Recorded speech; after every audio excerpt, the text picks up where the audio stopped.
past. And here you may vigorously challenge the promise of the future. Disneyland is dedicated to the ideals, the dreams, and the hard facts that have created America, with the hope that it will be a source of joy and inspiration to all the world.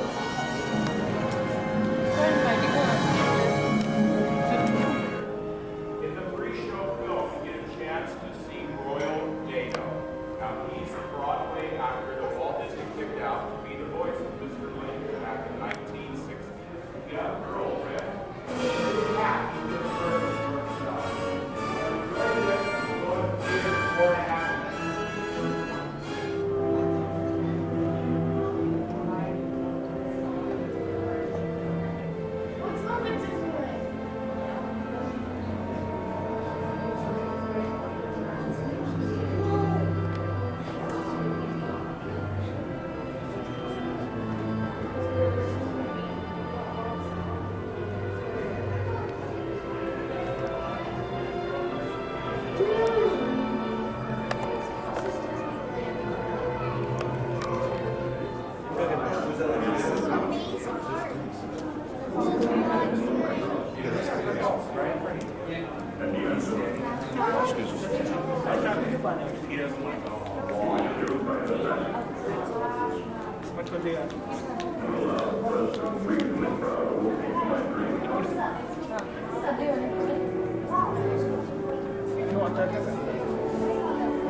Just on the other side of the door, so watch your step going in, folks.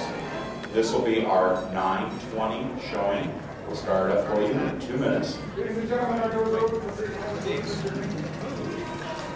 Blow on it.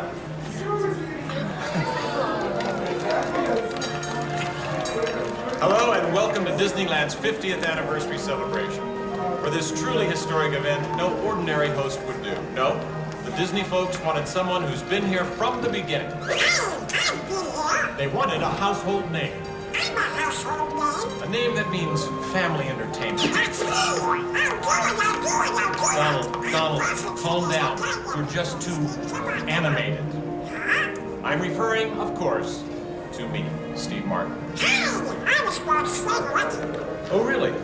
Well, I don't remember him calling that show the Donald Duck Club. Now just waddle along.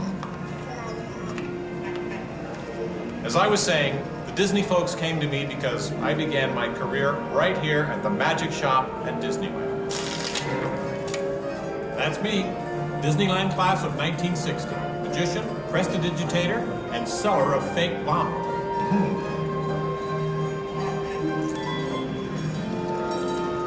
So young Steve Martin starts performing magic here, and lo and behold, they start calling the place the Magic Kingdom. Coincidence? I don't think so. But right now, I'd like to introduce you to the man who started it all, Walt Disney. Walt, tell us how it all began. Well, it came about when my daughters were very young. Saturday was always Daddy's Day with 2 daughters. So we'd start out and try to go someplace or, different things. And I'd take them to the merry-go-round, and I took them different places. And as I'd sit there while they rode the merry-go-round, did all these things, sit on a bench, eating peanuts, Right. I felt that there should be something built, some kind of an amusement enterprise built where the parents and the children could have fun together. It's a great idea. So that's how Disneyland started. I'll take it from here, Walt. Thanks. This priceless artwork shows the first design for Disneyland, a small park that would have been near the Disney Studios in Burbank. It's sweet, isn't it? But he couldn't stop there. Not Walt. He wanted a world of the future, an exotic jungle, a wilderness frontier, and... Don't worry, Donald. This is just the most rare and valuable piece of art in the Disney archives. It's the painting that sold the concept of Disneyland to the bankers. was a painting.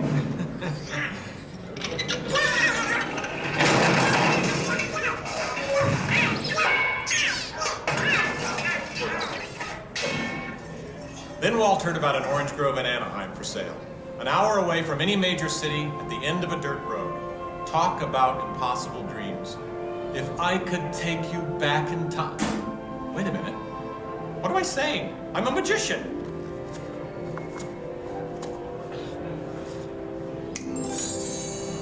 Here is the actual orange grove 1 year from opening. And that's actually Walt Disney in the actual orange grove. Let's listen in on his top secret plans.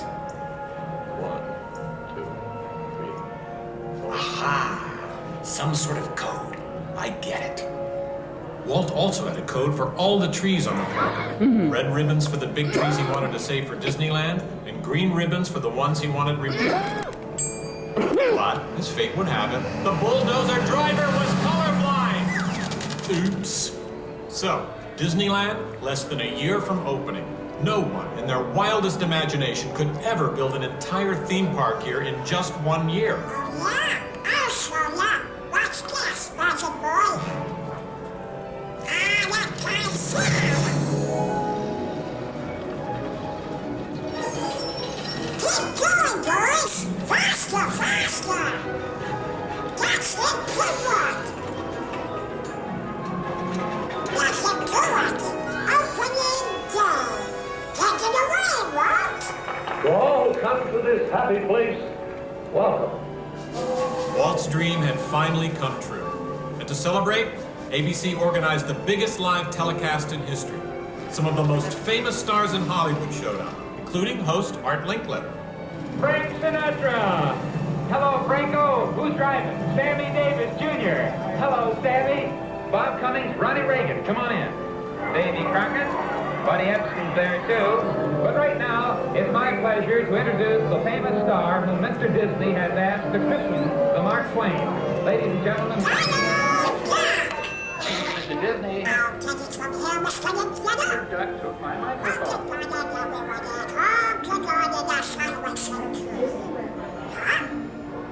What's the big idea? I'm translating.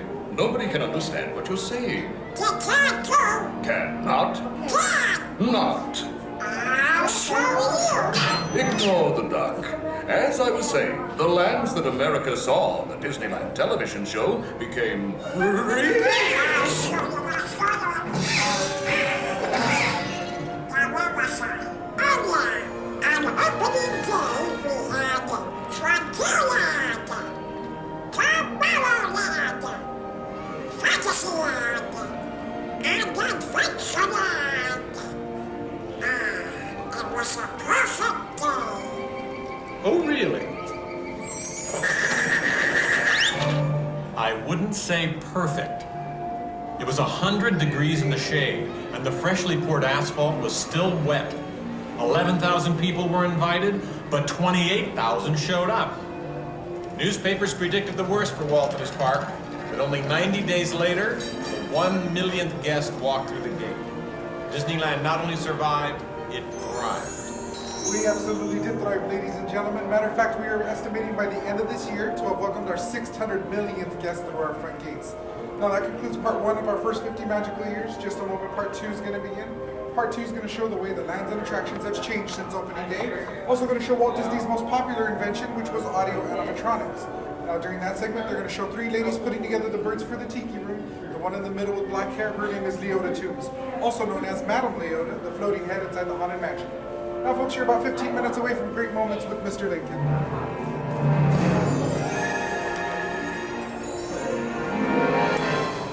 Walt wanted the magic of Disneyland to begin as soon as you walk through the gates. And your first stop is this turn-of-the-century street, inspired by the small town where Walt grew up. He felt so at home here. He even had an apartment built for himself above the fire department, and it's still there today. Walt paid tribute to his father in one of the shop windows. In others, you'll find some of Disneyland's most important contributors. Nice try, Donald. Many shops have come and gone here over the last 50 years. Gone is the working pharmacy, and gone but not forgotten, my favorite, Hollywood Maxwell's Corset shop, better known as the Wizard of Bras. Yes, Disneyland is filled with nostalgia and memories, but that's only part of the magic. Let's not forget fantasy. Ah, hear that? When you wish upon a star, your dreams come true. For Walt, that was the very essence of Fantasyland. Of all the lands, this was closest to Walt's heart.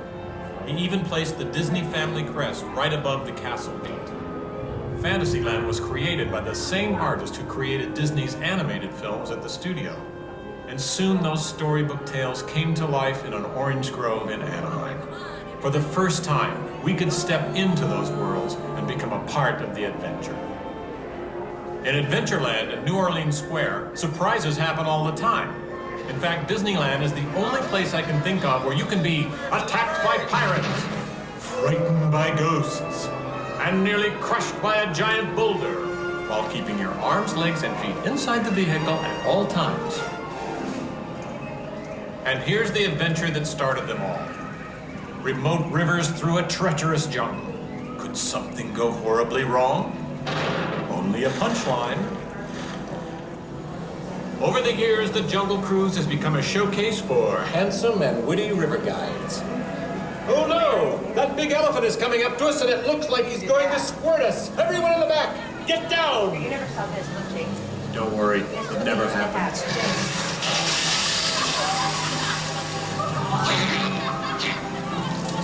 It was the duck, right? The duck? You know, every time I get all dressed up in my cowboy hat and pearl-handled pistols, I think about the heroes of Frontierland.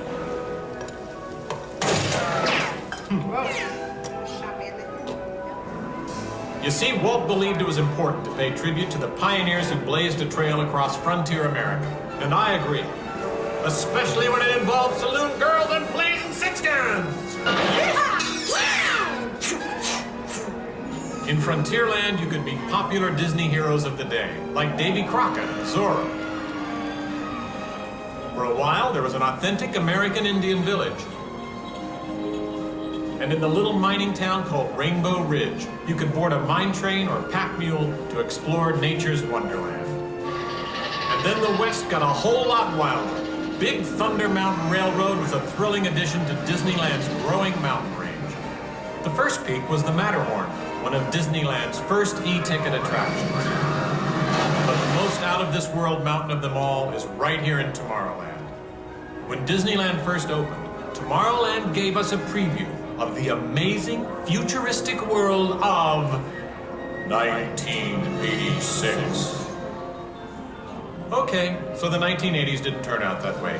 But Tomorrowland is really about imagining the possibilities of the future. So we got to go to the moon before real astronauts did. We got to travel through the mighty microscope on atom-mobiles, beyond the realm of normal magnification.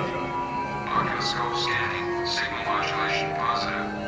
Can this be the threshold of inner space? Tomorrowland has always been a showcase for new ideas and new inventions, including one of Walt's most famous. Audio animatronics? Right, audio animatronic. And this technology wasn't just for the birds. Walt's idea got better and, as always, bigger. Oh, it's ready! With my new wash day marvel, it takes only 5 hours. Not only could these robotic performers talk and act, they could jam. Hit it, boys! Well, ladies and gentlemen, that concludes part 2 of our first 50 magical years. Just a moment, part 3 is going to begin. Now, part 3 is going to show entertainment throughout the years here in the park. It's also going to show a gentleman by the name of Wally Bogue, who holds the Guinness Book of World Record for most consecutive performances. He has over 47,000. Yeah, Wally Bogue started performing here opening day July 17th, 1955 at the Golden Horseshoe Review, and he never missed a performance till the day he retired in January of '82. Matter of fact, Steve Martin was his understudy for a short while, but since Wally never missed a show, Steve Martin never performed. Now, folks, you're about 10 minutes away from great moments with Mr. Lincoln.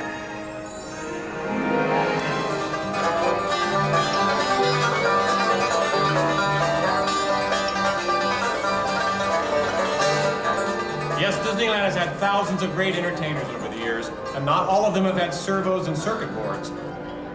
I learned a lot about comedy by watching Wally Bogue, star of over 47,000 shows at the Golden Horseshoe Review.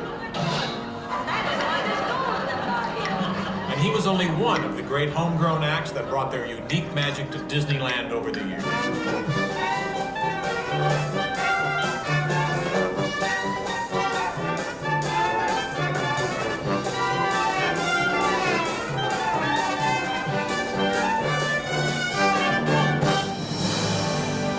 For a lot of us, Disneyland's best magic trick happens every day at dusk, when all the lights come on and the Magic Kingdom is transformed before our very eyes.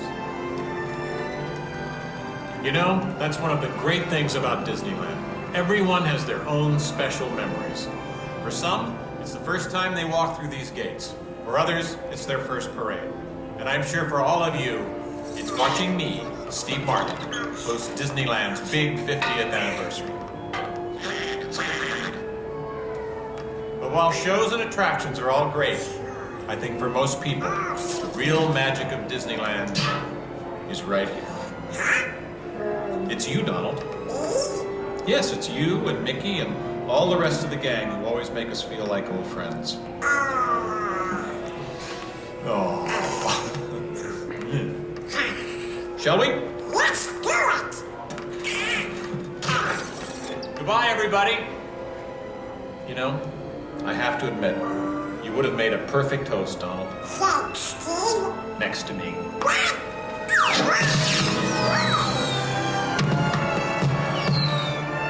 To all who come to this happy place, welcome. Disneyland is your land. Here age relives fond memories of the past. And here youth may savor the challenge and promise of the future. Disneyland is dedicated to the ideals, the dreams, and the hard facts that have created America, with the hope that it will be a source of joy and inspiration to all the world.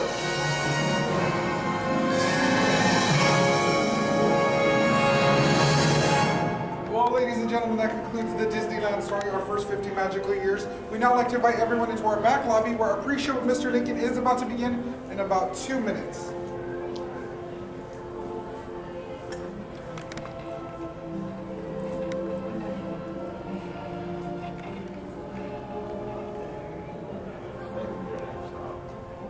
If you want to make your way to the far end of the room, folks, right under the fireplace, that's where it's going to be shown. Thank you.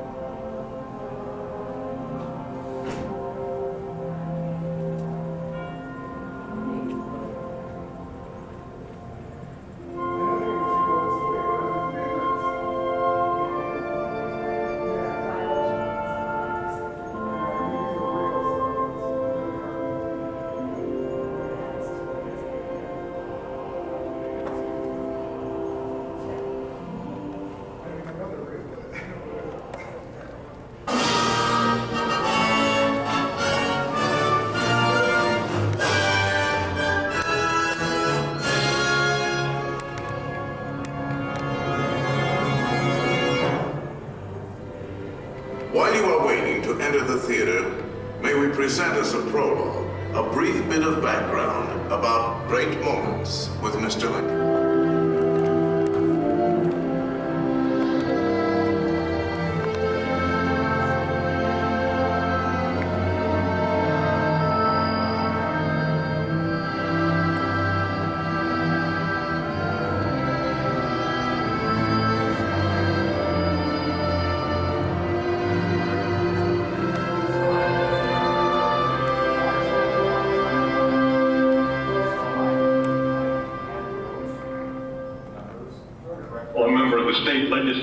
to dress up to his job. Put it up. What up? Oh.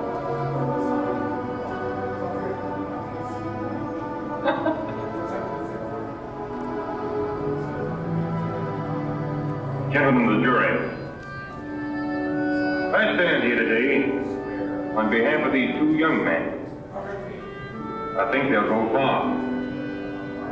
But it's your responsibility, gentlemen, which way they go far.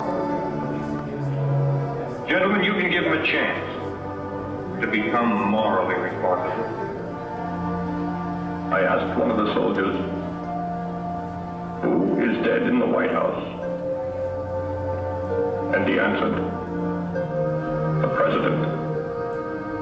He was killed by an assassin. And a loud burst of grief from the crowd awoke me from my dream.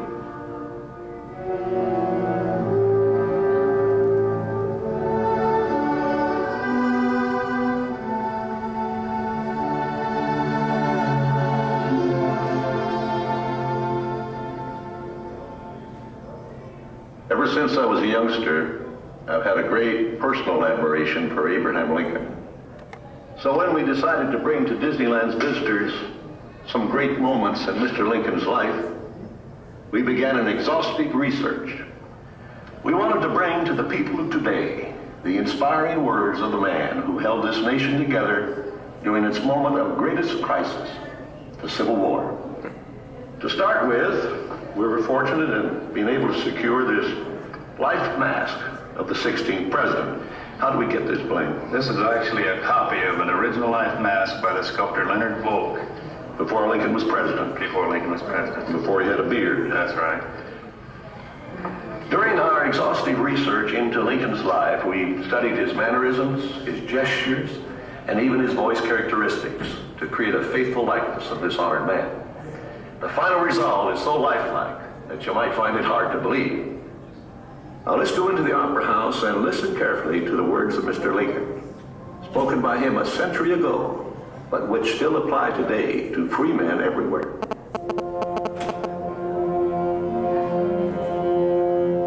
And now, ladies and gentlemen, if you will pass through the doors leading to our theater, we welcome you to Great Moments with Mr. Lincoln. Welcome, ladies and gentlemen. At this time, I'd like to ask that everyone please remain behind the red line on the carpet there in front of them. These doors will be opening outward. Also, watch your step as you enter the theater. There are stairs and slanted ramps. For those of you using wheelchairs, please use the center doors located right below the bronze eagle. Thank you.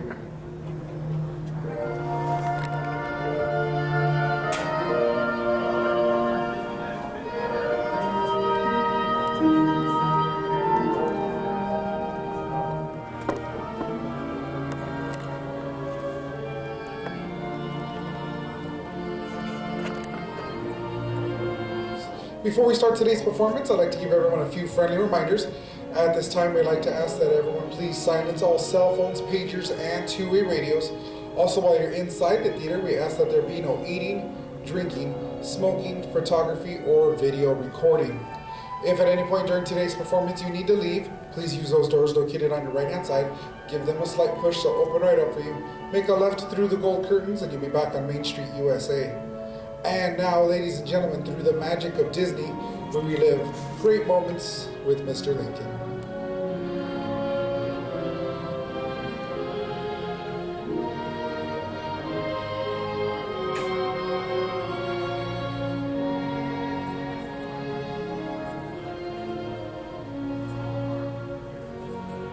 When did they make the no video policy? What your country can do for you, and what you can do for your country. I have a dream this afternoon that the brotherhood of man will become a reality in this day, with this faith. Okay, everybody stop. We count to get down. Here you go. Tranquility Base,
I